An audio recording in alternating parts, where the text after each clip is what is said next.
अस्मद्गुरु परमगुरुं यतिवरपूर्णं शयामुनं रामं पद्माक्षनाथषडजित्सेने रमापतिं वन्दे वन्दे बृन्दावनचरं वल्लभी जनवल्लभं जयन्ती सम्भवं धाम वैजयन्ती विभूषणं श्रीमहं वेङ्कटनाथार्य कवितार्किकेसरी वेदान्ताचार्यवर्यो मे सन्निधत्तां सदा हृदि மறந்திகழும் மனமொழித்து வஞ்சமாத்தி ஐம்புலன்களடக்கி இடர்பாரத் துன்பம் துறந்து இரு முப்பொழுதேத்தி எல்லையில்லா தொன்னெறிக்கண் நிலை நின்ன தொண்டரான அறந்திகழும் மனத்தவர்தம் கதியைப் பொன்னி அணியரங்கத் திருவனையில் பள்ளி கொள்ளும் நிறந்திகழும் மாயோனைக் கண்டென் கண்கள் நீர்மல்க எண்ணுகோலோ நிற்கு நாளே. உத்தரகிருத்தியத்தில் எம்பெருமானை ஸ்மரிச்சுண்டு இருக்கணும். வாசித்தும் கேட்டும் வணங்கி வழிபட்டும் பூசித்தும் போக்கினேன் போதுன்னு அந்த மாதிரி இருக்கணும்னு சாதிச்சாரே. அது அப்படி இருக்கிற பிரகடனத்தில் இருளிரியா அப்படின்ற திருமொழியில் சொன்னபடிக்கும் அப்படின்னு எடுத்திருக்கார்.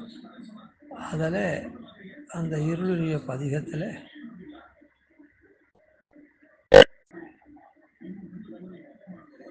ஏழாவது பாசுரமாக இருக்கக்கூடிய மறந்திகழும் மனமொழித்து அப்படின்ற பாசுரத்தை இப்போ அனுபவிப்போம்.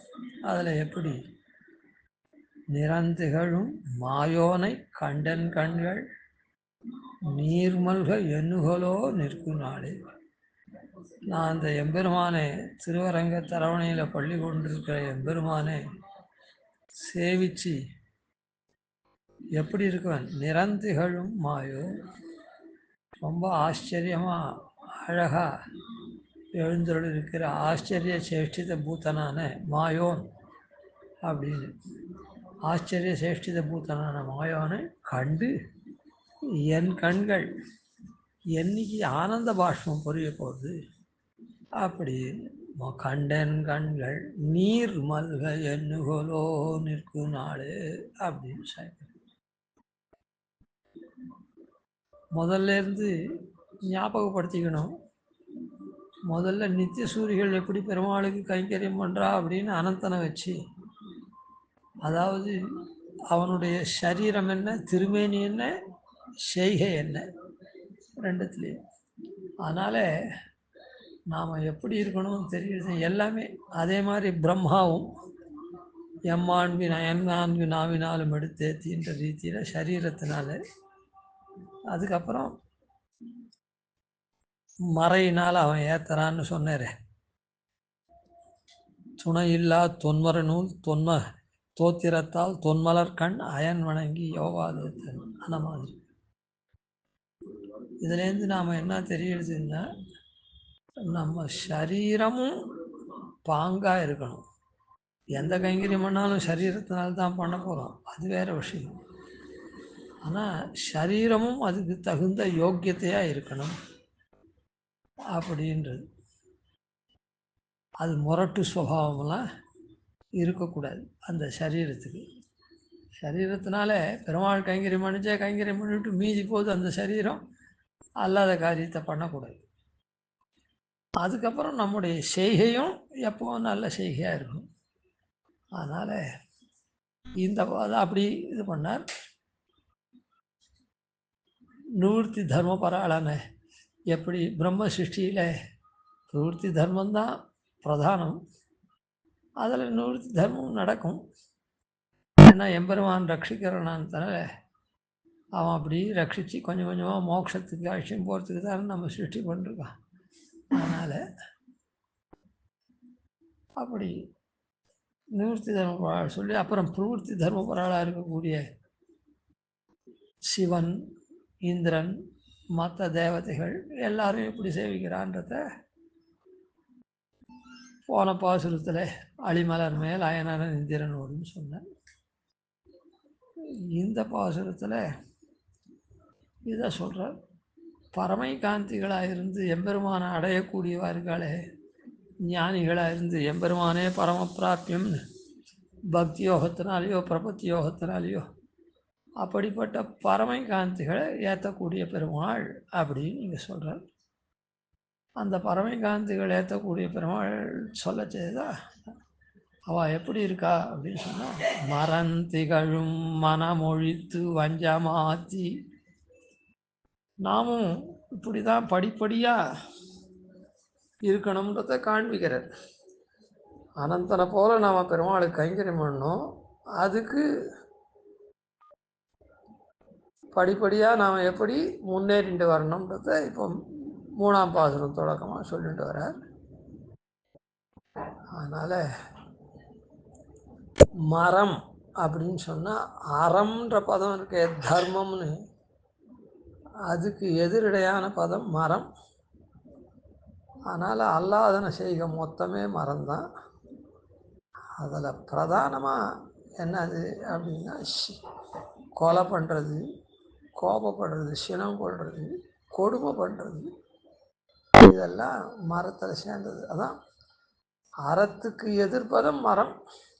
அதில் இது ரொம்ப பிரதானம். மரம் திகழும் மனமொழித்து. அந்த நம்முடைய மனசு இருக்குதே, இந்த மனசில் இது இருக்கவே கூடாது. என்னது இருக்கக்கூடாது? மரம்ன்ற தன்மை இருக்கவே கூடாது. அறம்ன்ற தன்மை இருக்குதோ இல்லையோ, அது கொஞ்சமாக இருந்தால் கூட இருந்துட்டு போட்டோம். மரம்ன்ற தன்மை இருக்கக்கூடாது. கொலை பண்ணுறது, கோபப்படுறது, கொடுமையாக நடத்துறது, கொடுமை பண்ணுறது, அதெல்லாம் கூட. மரம் திகழும் மனம் ஒழித்து வஞ்சமாற்றி. வஞ்சக எண்ணம் கூடவே கூடாது. அந்த வஞ்சக எண்ணத்தை மாற்றிடணும். எண்ணம்ன்றது இல்லாத இருக்கவே இருக்காது. எண்ணம்ன்றது இல்லாத இருக்கவே இருக்காது. அந்த எண்ணம் வஞ்சக எண்ணமாக இருக்கா நேர எண்ணமாக இருக்கான்றது தான் விசாரம். அதனால் அந்த வஞ்சமாற்றி, வஞ்சமாக இருக்கக்கூடிய துரோகம், வஞ்சகம் பண்ணக்கூடியது, அந்த மனத்தை மாற்றணும். தேசிகன் வாழி திருநாமத்தில் கூட, சுவாமி தேசிகன் வாழி திருநாமத்தில் வஞ்ச பரசமயம் மாற்ற வந்தோன் வாழியே. மற்ற மதங்கள்லாம் இருக்குதே, பரமதங்கள், இதர மதங்கள், நம்முடைய வைஷ்ணவ மதம் தவிர மற்ற மதங்கள்லாம் பரசமயமெல்லாம் வஞ்சமாக இருக்குது. வஞ்ச நெஞ்சத்தினால பண்ணப்பட்ட மதம். ஏன்னா அவளுக்கு அவ்வளோதான் புத்தி இல்லை. அதனால் அவளுக்கு அறிவு கம்மியாக இருக்குது. எம்பெருமான் அவனை வரிக்கலை அவளை. அதனால் அவளுக்கு ஏதோ பலப்படியாக தோன்றுறது. அந்த வஞ்ச பரசமயம் மாற்ற வந்தோன் வாழியே. சில பேர் மாய்க்க வந்தோன் வாழியேன்னு சொல்லுவார். அந்த சமயத்தை மாய்க்க முடியாது. அதாவது வஞ்ச பரசமயம் மாய்க்க வந்தோன் வாழியேன்னா அந்த சமயத்தை மாய்க்க முடியுமா? சமயத்தில் உள்ளவர்களை தான் மாற்ற முடியுமே தவிர, சமயத்தை மாய்க்கணும்னா அந்த சமயமே இல்லாத போயிடணும், ஒருத்தர் கூட இல்லாது ஆன மாதிரி அது முடியாது. காரணம் என்னன்னா, எம்பெருமானுடைய சிருஷ்டியிலேயே எல்லா விதமுமா இருக்குது. அதை நம்மால் ஒன்றும் மாய்க்கவே முடியாது. சூத்திரக்காரரே 2வது அத்தியாயத்தில் மற்ற மதங்கள்லாம் இருக்கிறத சொல்லி அதெல்லாம் சரியில்லாத மதம் அப்படின்னு சொல்கிறார். சூத்திரக்காரர் எதுலேருந்து இது பண்ணார்? பாராசரிய வச்சசுதாம் உபனிஷத் துக்தாப்தி மத்தியோத்ருதாம்னு சொல்லியிருக்குது. உபனிஷத்தினுடைய மத்தியிலேருந்து அப்படியான பார்க்கடல்லேருந்து எடுக்கப்பட்டது இந்த சூத்திரம் அப்படின்னு சொல்லிருக்கு. அப்படி இருக்குச்சே அந்த ஆழ்வார் கூட மதி விகற்பால் பிணங்கும் சமயம் பலவாக்கி, பெருமாளன மாதிரி பிணங்கக்கூடிய சமயத்தை கூட ஏற்பாடு பண்ணியிருக்கான். ஏன்னா இந்த லீலா விபூதியில் எல்லாம் வைகுண்டம் இல்லை, ஒரே மாதிரி இருக்கிறதுக்கு.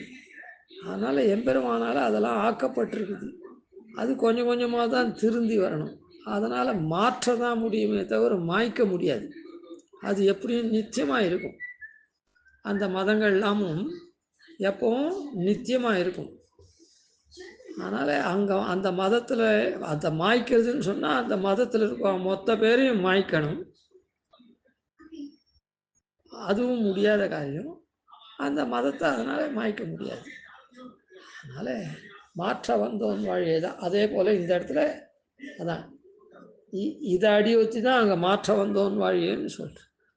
வஞ்ச மாற்றி ஐம்புலன்கள் அடக்கி இந்த ஞானேந்திரியங்கள் இருக்க 5 செவிவாய் கண்மூக்கு உடல்னு ஐம்புலன்கள் அடக்கி அதெல்லாம் கண்டவாறு பட்டிமையாத அடக்கி இடர் பார துன்பம் துறந்து நமக்கு பெரிய பாரமாக துன்பத்தை விளைவிக்கக்கூடியதான அந்த செயலாம் துறந்து இடர்பார துன்பம் துறந்து நமக்கு துன்பத்தை விளைவிக்கக்கூடியதான பெரிய பாரமாக இருக்கக்கூடிய அந்த இதெல்லாம் நம்ம ஒழித்து இருமுப்பொழுதேத்தி இருமுப்பொழுது இருமுப்பொழுதுன்னு சொல்கிறதுக்கு 2 இருமுப்பொழுதுன்னா 2 6ன்னு சொல்லக்கூடாது. 2 3 5 பொழுது பஞ்சகம் 5 காலமும் பெருமாளை தொழுது பஞ்சகால பாராயணர்களாக இருந்து இருமுப்பொழுதேத்தி தொல்லையில்லா எல்லையில்லா தொன்னெறி கண் நிலை நின்ன தொண்டரானா. இருமுப்பொழுது அப்படின்னா 5 காலங்கள். அதாவது வைதிக கர்மாக்களை பண்ணக்கூடியதான 5 காலங்கள் உண்டு. அதாவது பகல் போதில் தான் வைதிக கர்மாக்கள்லாம் பிரதானமாக பண்ணணும். ராத்திரியும் உண்டு அஸ்தமித்த பிறகும். சாயம் உபாசனம், சாயம் சந்தியாவந்தனமே உபஸ்தானமெல்லாம் அஸ்தமிச்சா விட்டு தான் பண்ணணும். சாயம் அக்னிஹோத்திரம், இந்த விவாகாதிகளில் பிரவேச ஹோமம் அது இது அதெல்லாம் பண்ணுறது. இருந்தாலும் சாதாரணமாக பகல் போதில் தான் எல்லா காரியமும் பிராயஷா பண்ணுறதுனால அந்த பகல் போதே கர்மானுஷ்டானத்துக்காக 5 விதமாக பிரிச்சிருக்குது. அது பிராத்த காலம், சங்கவ காலம், மாத்தியான்ய காலம், அபராண்ண காலம், சாயான்னம் அப்படின்னு பிரிச்சிருக்கு. இது முன்னமே கூட சொல்லியிருக்கோம். பிராத்த காலம்ன்றது முதல் 6 நாள், ஒவ்வொன்றும் ஒவ்வொரு 6 நாள். அந்த பிராத்த காலத்தில் குளிமுதல் கிரிகைகள்லாம் பண்ணி எல்லாம் பண்ணுறது. பிரம்ம யஜ்ஞாதிகள், உபாசனம், அவளுடைய ஆசிரம தர்மங்கள் தகுந்த மாதிரி உபாசனம், அக்னிஹோத்திரம், சமிதாதானம், பிரம்ம யஜ்ஞாதிகள் இதெல்லாம் பண்ணும். அப்புறம் சங்கவ காலம் அப்படின்னு அதில் பிராத்த காலத்துக்கு மேலே பண்ண வேண்டிய காரியங்கள் எல்லாமும் பிராயசித்த காரியங்கள் எல்லாமும் அதில் பண்ணணும். அதாவது பிராத காலத்தில் அடுத்ததாக பண்ணக்கூடிய காரியம் இப்போது ஸ்தாலி பாகாதிகள்லாம் வந்தால் கூட அதில் பண்ணலாம். பிராயசித்த காலத்தை பண்ணுறது அந்த காலம். அப்புறம் மாத்தியான்ய காலம். மாத்தியான்ய காலத்தில் ஸ்நானம்லாம் பண்ணி பகவத் ஆராதனம் பண்ணி தேவ பூஜையை பண்ணி அதுக்கப்புறம் தேவ பூஜைன்றது யாகம், அது அனுயாகமாக இருக்கிற சாப்பிட்ற காரியம், அது வரையில் பண்ணுறது மாத்தியான்ய காலம். அதுக்கப்புறம் அபராண்ண காலம்னு ஒன்று. இது சாப்பிட்றதுன்னு சொன்னேன், சாப்பிட்றது இப்போ விட்டுடுவோம். காரணம் என்னென்னா, இப்போ அபராண்ண காலம் சொல்லச்சே மாத்தியான்யத்தில் சாப்பிட்டு அபராண்ண கால காரியம் பண்ணலாமோன்னு இது நித்தியப்படியில் சொன்ன விஷயம். அபராண்ண காலம்ன்றது பித்ருகளுக்கு உண்டான காலம். பித்ரு கர்மாவெல்லாம் அப்போ பண்ணணும். சாயான்ன காலம் அப்படின்றது இதனுடைய தொடர்ச்சி கொஞ்சம் இருக்குமாகில் அதை சாயான்னத்துக்குள்ளே முடிக்கணும். ஏதாவது பின்னா கர்மாக்களினுடைய காரியங்கள் போச்சுன்னா அதை சாயான்னத்துக்குள்ளே முடிக்கணும். அதனால தான் ஷார்ஜாதிகளில் கூட அஸ்தமனத்துக்குள்ளே அந்த சார்த்தம் முடிஞ்ச உடனே சாப்பிடணும், சாப்பிட்டு முடிக்கணும் அப்படின்னு சொல்கிறதுக்கு காரணம் அபராணத்திலே முடிக்கணும், இல்லைன்னாலும் சாயான்னத்துக்குள்ளே முடிக்கணும். இந்த ஷார்த்தாதிகள் ஏதோ ஒரு காரணத்தினால் நீட்டின்னு போகிறது, இல்லை சபண்டீகரணாதிகள்லாம் பெரிய காரியங்கள்லாம் இருக்குது, அது அபராணத்தை தாண்டி நீட்டின்னு போகிறதுன்னா அதை முடிக்கணும் அப்படின்னு அதுக்கு சாயான்னம். இப்படி 5 காலங்கள் பகல் போது 5ஆக பிரிச்சிருக்குது. அந்த 5 போது இல்லை, இது கொஞ்சம் கொஞ்சம் அதுக்கும் இதுக்கும் ஒத்து வரும். இது எப்படின்னா ஒரு நாள் பூரவே 60 நாள் பகல் ராத்திரி எல்லாம் பகலிரா என்பதுவும் பாவியாது எம்மை இகழ் செய்து இருபொழுதும் ஆழ்வர் அப்படின்னு சொல்கிறார். அது ஒரு பிரகரணத்துக்காக சொல்கிறார். அந்த மாதிரி பெருமாளுக்கு பகல் ராத்திரி பாராமே எல்லா வேலையும் பெருமாள் கைங்கரியம் பண்ணணும். அதுதான் பரமகாந்திகளுடைய தர்மம். கைங்கரியம் பண்ணணும்னா கோவிலுக்கு போகணும், இது பண்ணணும் அப்படின்னு இல்லை, சேவாகலம் பண்ணணும் அப்படின்னு இல்லை. அந்த அவள் பண்ணக்கூடிய அனுஷ்டானங்களையே, நித்திய நைமித்திக அனுஷ்டானங்களையே 5 காலமாக பிரிச்சிருக்கு. அது அபிகமனம், உபாதானம், இஜ்ஜை, சுவாத்தியாயம், யோகம் அப்படின்னு 5. இதில் அபிகமன காலம் அப்படின்றது எது அப்படின்னா, பிம்மால பஞ்ச உஷக்காலம் அப்படின்னு சொல்லி ராத்திரி போதில் 25 நாள் ஆன உடனே, அதாவது கடைசி 5 நாள், கடைசி 5 நாள்னா 2 மணி காலம், 6 மணிக்கு உதயம்னா 4 மணிக்கு, 4 மணிலேருந்து எப்போவாவது எழுந்துடணும். பஞ்ச உஷக்காலத்தில் எழுந்துக்கிறதுலேருந்து ஸ்நான சந்தியெல்லாம் பண்ணி பகவத் சன்னதிக்கு போய் பெருமாளை சேவிக்கிறது அபிகமனம். அந்த எம்பெருமான் சன்னதிக்கு போய் சேவிக்கிற பர்யந்தம் அபிகமன காலம்.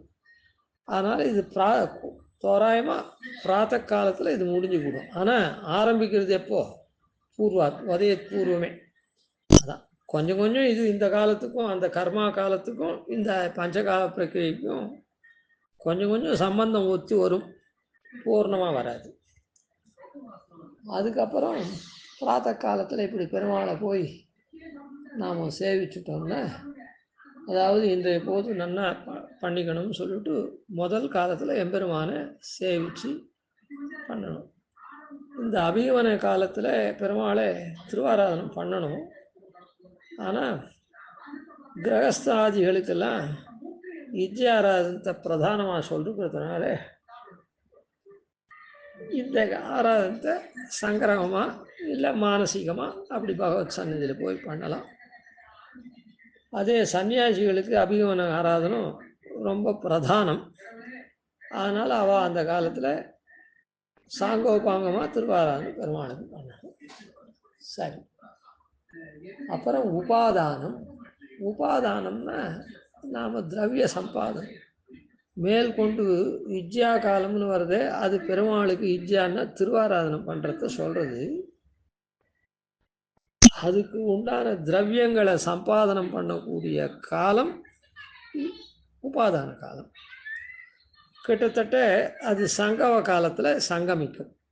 எப்படின்னா, பிராத காலத்தில் இது முடிஞ்சுடுச்சுன்னா பிம்மால உஷக்காலத்தில் எழுந்தவா அபிகமன பர்யந்தம் பிராத்த காலத்தில் முடிஞ்சுடுச்சுன்னா உடனே இது சங்கிலி துவக்கா ஒரு காரியத்தை முடித்து ஒரு கால காரியத்தை முடித்து உடனே அடுத்த கால காரியத்துக்கு சங்கல்பிச்சுக்கணும். நடுவில் விராமமே இருக்கக்கூடாது. விராமம்னா எப்பவும் இந்த உபாதானம்ன்றது பிராத்த காலத்தில் கொஞ்சம் இருந்தால் இருக்கும், சங்கம காலத்தில் இதெல்லாம் பண்ணணும். அது சங்கம காலம் முடிகிற பர்யந்தம் இல்லை மாத்தியானிக காலத்தில் கூட கொஞ்சம் நாள் வரையில் உபாதானம் திரவிய சம்பாதனம் சேமிக்கிறது தான் சேர்க்கிறதுக்கு எவ்வளோ நாழி ஆகுமோ பகவத் திருவாராதனத்துக்கு உண்டான துளசி, புஷ்பம், சந்தனம், அதுக்கப்புறம் பெருமாளுக்கு நிவேதனார்த்தம் பதார்த்தங்கள் அது இது வாங்கிறது போகிறது வருது, அதெல்லாம் சம்பாதிக்கிறது. அதெல்லாம் பண்ணுறது, தளிகை இதெல்லாம் பண்ணுறது, அதெல்லாம் அந்த கர்மாக்களுடைய காலம்னு சொன்னோமே 6 நாள், அந்த சங்கம காலத்தில் இது உபாதானமாக ஆகும். அதுக்கப்புறம் மாத்தியான்மிக காலத்தில் மாத்தியான்மிக ஸ்நானம் பண்ணி எம்பெருமானுடைய சன்னதிக்கு போய் இஜ்ஜாராதனத்தை சங்கல்பிச்சுண்டு இஜ்ஜாராதனம் பண்ணி அப்படியே சாப்பிட்ற வரையில் பெருமாளுக்கு ஆராதனம் பண்ணுறது யாகம்னு பேர், நாம் சாப்பிட்றது அனுயாகம்னு பேர். இது நித்தியபடியில் பித்திருக்காரியம் இல்லாத இன்னைக்கு இல்லைன்னா பித்திருக்காரியம் அபராணத்தில் பண்ணிவிட்டு தேவதாராதனத்தை இஜ்ஜாராதனத்தை தான் மாத்தியானிக காலத்தில் பண்ணி அபராணத்தில் பித்திருக்காரியத்தை பண்ணிவிட்டு அப்புறம்தான் போஜனம் பண்ணணும். ஆமாம், இதில் குழம்பிடக்கூடாது. சரி, அதுக்கப்புறம் அந்த அனுயாக பரியந்தம் அதுக்கப்புறம் சுவாத்தியாயம் அப்படின்னு ஒரு காலம். அது அனுயாகத்தை முடித்த உடனே அந்த இஜ்ஜை சங்கல்பத்தை முடிச்சுட்டு சுவாத்தியாயத்துக்கு சங்கல்பிச்சுக்கணும். அந்த சுவாத்தியாய காலத்தில் வேதம் ஓதுறது, இதிகாச புராணாதிகள்லாம் படிக்கிறது, இன்னும் ஏதோ லௌகிக்க வியாபாரங்கள் எதனா இருந்ததுன்னா, அதாவது உபாதான காலத்தில் எவ்வளோ சம்பாதிக்க முடியும், உபாதான காலத்தில் சம்பாதிக்கிற திரவியம்ன்றது பரமேகாந்திகளுக்கு வரும். அந்த பரமேகாந்திகளுக்கு கூட குடும்பம் கொஞ்சம் பெருசாக இருந்ததுன்னா அந்த குடும்பத்தை ரட்சிக்கிறதுக்காக இதர வியாபாரங்கள்லாம் பிராமணனுக்கு சொல்லியிருக்குது. யஜன யாஜன தான பிரதிகிரக அத்தியன அத்தியாபனன்னு. இப்போ அத்தியனம் பண்ணி இவன் அத்தியாபனம் பண்ணான்னா குரு தட்சணை கொடுக்க போகிறான். அப்போ அத்தியனம் சொல்லி வைக்கிறது இருக்குதல்ல, அதெல்லாம் இந்த வாழ்வினுடைய இதுக்காக தான் ஆன மாதிரி பண்ணலாம். அதனால் சுவாத்தியாய காலம், இந்த காலம் அபராண்ண காலத்துலேருந்தே வரும். பித்திருக்காரியம் இல்லைன்னா, பித்திருக்காரியம் இருந்ததுன்னா அதுக்கப்புறம் அது முடிஞ்சா விட்டு தான் இந்த சுவாத்தியாயம் ஆரம்பிக்கும். அதனால் அந்த காலம் வேறு இந்த காலம் வேறு, கொஞ்சம் அது ஒத்து வரும், அவ்வளோதான். சில பேர் இந்த காலத்தையும் அந்த காலத்தையும் போட்டு சம்பந்தப்படுத்திடுவா, ஒன்றுக்கு ஒன்று நேரம் இருக்கா மாதிரி. அப்படி வராது, இது கொஞ்சம் கொஞ்சம் சம்பந்தப்படும். அதனால் நாம் எப்போ சாப்பிட்டு முடிகிறோமோ அது பர்யந்தம் இஜ்ஜா காலம் தொடர்ந்துன்னு இருக்கும். அந்த இஜ்ஜா காலத்தில் தான் ஷார்தாதிகள்லாம் வரும், அபராண்ண கால காரியமாக இருக்குது. சரி, அதுக்கப்புறம் இந்த சுவாத்தியாயத்தில் இந்த மாதிரி வேதம் ஓதுறது, ஓதி வைக்கிறது, அது இது எல்லாம் பண்ணோன்னா அதுக்குள்ளேயும் சாயான்னம் வந்துடும்.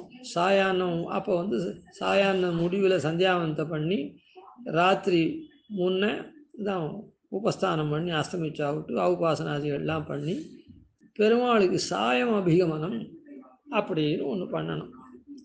எதுக்காகன்னா நாம் 2 வேளை சாப்பிடணும்னு சொல்லிருக்குது. சாயம் பிராத்தர் த்விஜாதீனாம் அசனம் ஸ்ருதிச்சோதிதம் நாந்தரா போஜனம் குர்யாத் அக்னிஹோத்திர சமோவிதிகி. அக்னிஹோத்திரத்தை எப்படி சாயங்காலமும் பாத காலத்திலையும் பண்ணணுமோ த்விஜாதிகள்லாம், அதுபோல் பிராணாக்னிஹோத்திரமான இந்த சாப்பிட்றதும் 2 வேளை பண்ணணும்.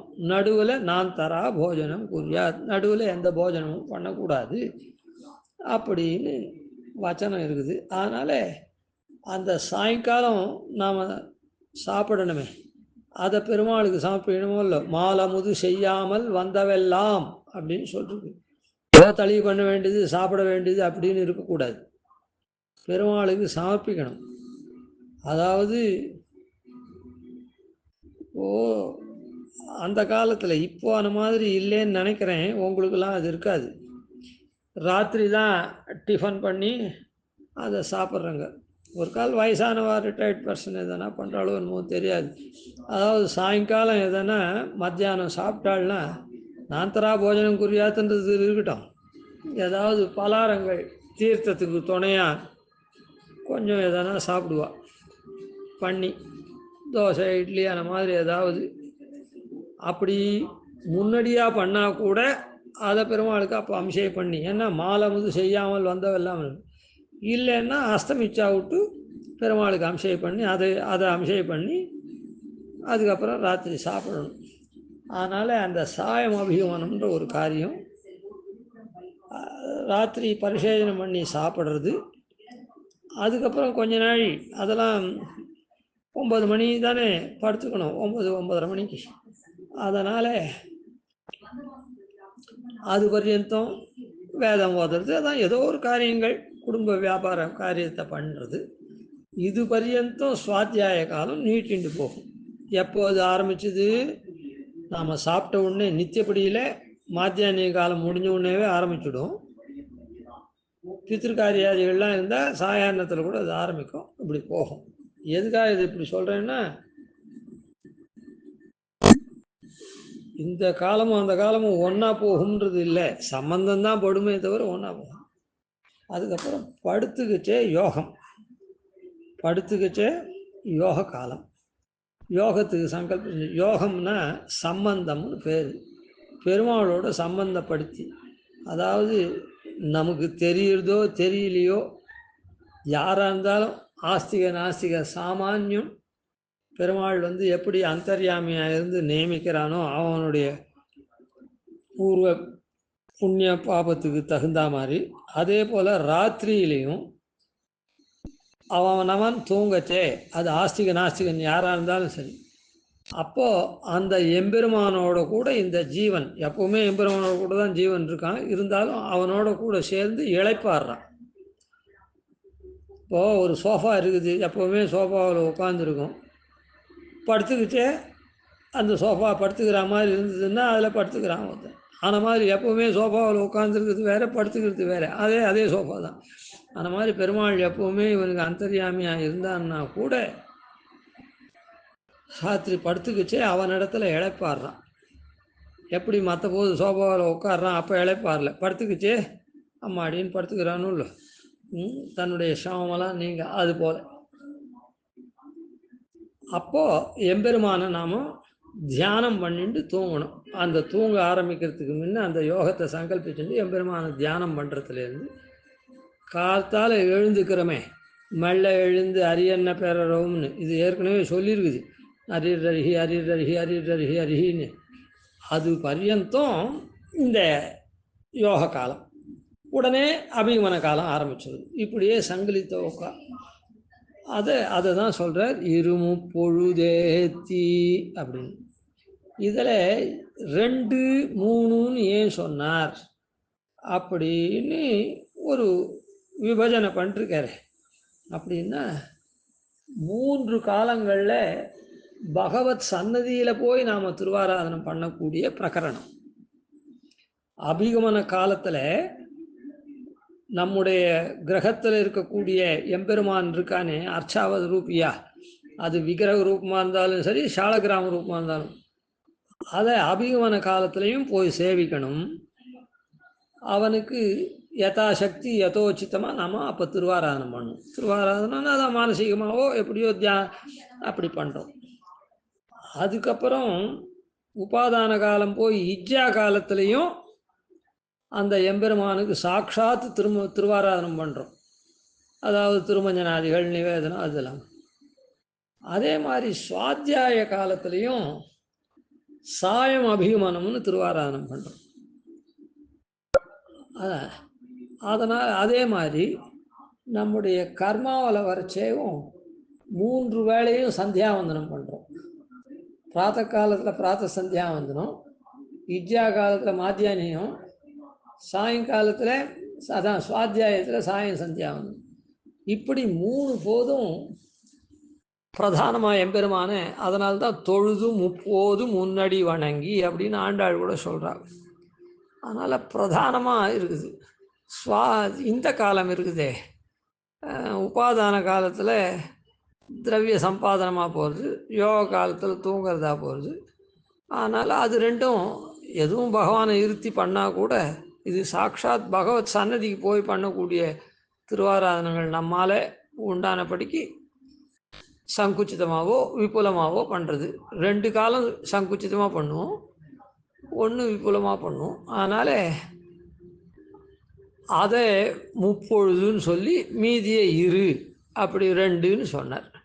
அதனால் இருமுப்பொழுதேத்தி எல்லை இல்லா தொன்னறிக்கண், எல்லை இல்லாத தொன்னறிக்கண். இது முடிவே கிடையாது. இப்படி பரமை காந்திகளை ஆகிட்டாக்கா அதுக்கப்புறம் நித்தியம் இப்படி 60 நாள் தொடர்ச்சியாக பெருமாளை நினச்சிட்டே தான் இருக்க போகிறா. அதுக்கப்புறம் ஒரு நாளைக்கு மரணம் வந்ததுன்னா உடனே பெருமாள் என்ன பண்ண போகிறான், பரமபதத்துக்கு ஆக்ஷன் போட போகிறான். அதனால் இதுக்கு முடிவே கிடையாது. எல்லை இல்லா தொன்னெறி கண், இதுதான் அனாதியான நெறி. எப்போவுமே பெருமாளை சேவிச்சுருக்காள் நித்திய சூரிகள், அதுதான் அனாதியானது. அது இங்கேயே நாம் இப்போது பத்த தசையிலே ஆரம்பிச்சிட்டோம். பரமை காந்திகளாக இருக்கோ ஆரம்பிச்சுடுறா.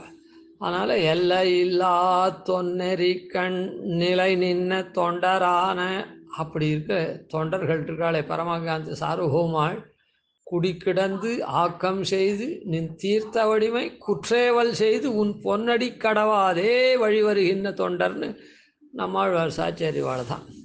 சரி, எல்லை இல்லா தொன்னெறி கண் நிலை நின்ன தொண்டரான அறம் திகழும், இப்படி அறம் திகழும் அறமே வடிவெடுத்தவாளார்கள். எப்படி எம்பெருமான் தர்மமே வடிவெடுத்தவனோ, கிருஷ்ணம் தர்மம் சனாதனம் ராமோ விக்கிரகவான் தர்மஹான், அதே போல் இவாளும் மனத்தினாலையும் வாக்குனாலையும் சரீரத்தினாலையும் எப்பவுமே தர்மத்தையே அனுஷ்டானம் பண்ணிருக்கா. அதனால் இவா தர்மமாகவே திகழறா.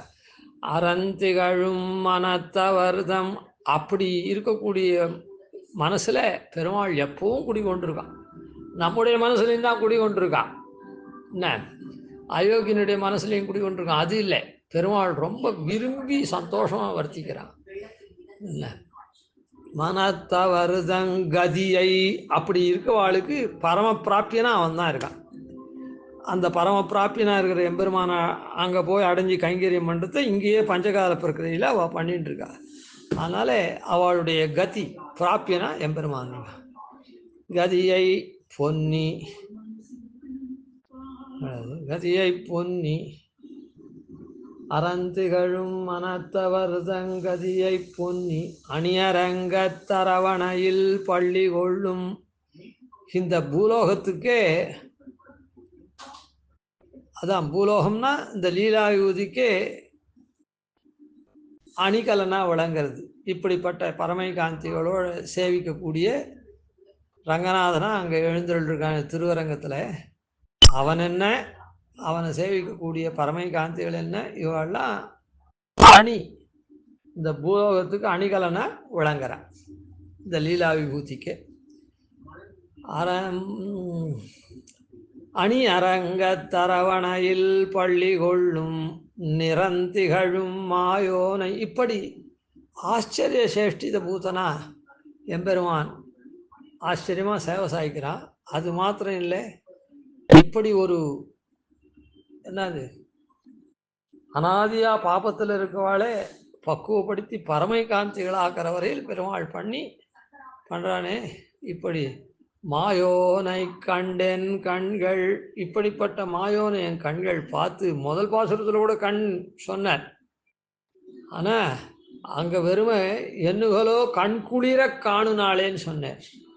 ஆனால் இங்கே அப்படி இல்லை, கண்டென் கண்கள் நீர் மல்க எண்ணுகளோ நிற்கு நாளே.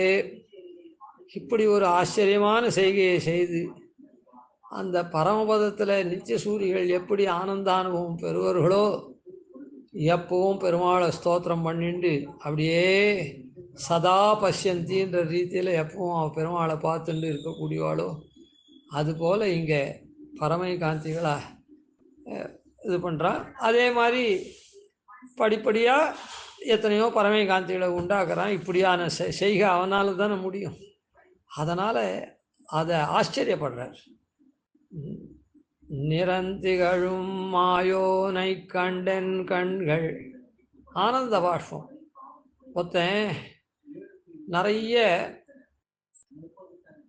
மாதம் ஃபஸ்ட் ரேங்க் அது இது ஃபஸ்ட் ப்ரைஸ் கோல்டு மெடல் இப்படிலாம் வாங்கினா அவனை சேர்ந்தவர்கள் தாயார் தகப்பனார் அவளுக்கெல்லாம் ஆனந்த பாஷ்பம் வரும். ஆன மாதிரி பெருமாள் இப்படி நம்ம செய்விக்கிறானே அப்படின்றதுனால நீர் மல்க எண்ணுகோலோ நிற்கு நாளே அப்படின்னு சாய்க்கிறார். அந்த மாதிரி ஆனந்த பாஷ்பம் பெறுகிற மாதிரி நான் என்னைக்கு இருக்க போகிறேன் அப்படின்னா, இந்த மாதிரி பரமை காந்தி கோஷ்டியில் சேர்ந்தவனாக இருந்து பெருமாளுக்கு கைங்கரியம் பண்ணுற அப்படி ஆனந்த பாஷ்பம் எப்படி பெருக போகிறது அப்படின்னு.